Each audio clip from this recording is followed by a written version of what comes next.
రాజ్యాంగం ఏంటయ్యా? ఇది ప్రజాస్వామ్య వ్యవస్థ లేకపోతే నారావారి వ్యవస్థ? దీనికి సమాధానం చెప్పండి. ఇదేమన్నా ఆటోక్రసీ అనుకున్నారా, డెమోక్రసీ అనుకున్నారా? ఆటోక్రసీలో అప్పుడు కూడా రాజులు చక్కగా ప్రజా పరిపాలన బాగా చేసేవాళ్ళు.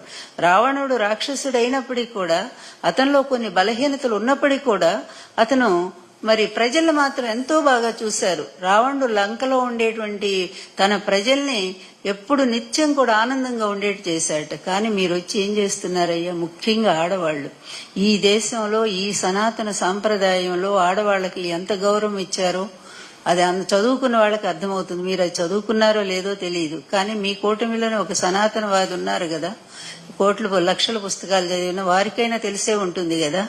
ఏమండి, ఎత్ర నార్యస్తు పూజ్యంతే రమంతే తత్రా వై దేవాహ అని చెప్పి మనం చదువుకున్నాం కదా. అలాంటి సూక్తులన్నీ ఏమైపోయినాయండి?